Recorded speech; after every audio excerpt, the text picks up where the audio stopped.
family would look to the ceiling at dinner time, because if the chandelier starts to sway again, it was a sign that the woman upstairs would be beaten by her husband, too beaten to stand up. All she wanted to do was crawl to the living room as quickly as possible. She just hoped that the camera on the cupboard could capture everything clearly. Sure enough, the next moment, her husband dragged her back into the room, and with a loud scream, the husband's anger had finally been vented. But as Lisa was silently cleaning up the mess, she cut her finger on a broken glass. But this time, her husband didn't scold her. Instead, he took out a present from his bag and threw it in front of Lisa. Lisa was very confused. But the next moment, the husband asked his wife what kind of fruit she wanted. When Lisa remained silent, the husband became impatient again, and then he said that Lisa was already 5 months pregnant. If it were any other woman, she would have wanted fruit. When he heard that the woman wanted strawberries, the man immediately took out a banknote and handed it to his wife so that she could buy them herself. But the man did not know that his wife not only did not buy strawberries, instead, she bought a bucket of ice cream, which pregnant women are not allowed to eat. Then he found a deserted place to sit alone until late at night. When she was sure her husband was asleep, she went to the toilet and ate it in secret. And when she was done,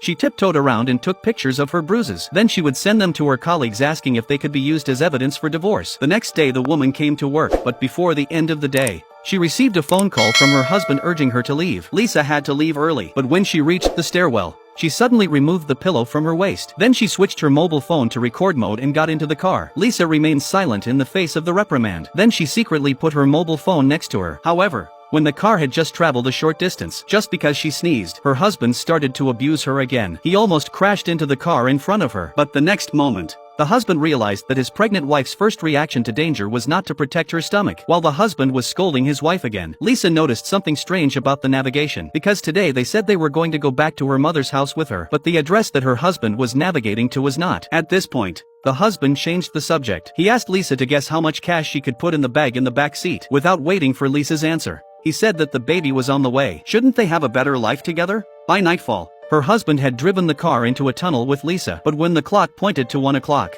Lisa went back to her mother's house alone. She took off all her clothes and washed them. Then she sat in the bathtub and washed herself. Only when she was done did she lay down beside her mother in a state of restlessness. The next morning Lisa packed her things and was ready to leave. But while she was waiting for the lift, a mysterious phone call told Lisa that her husband was dead. Meanwhile, in a villa, a woman who had just moved here 3 months ago was staring at the yard, because she felt a bad odor in the yard that she couldn't describe. But just as she was about to take a shovel to find out what was going on, but when her husband and son came back, they told her it was the smell of the garden's nutrients. But that day, when the neighbors asked her about the stench in the yard, Anna explained that it was the smell of manure. But then the neighbors said that the smell seemed to be the rotting of the soil. When she heard this, Anna couldn't hold back her curiosity any longer. She went back to the yard and grabbed a shovel. Then she dug at the place she suspected. But the next thing she saw was a horrifying sight.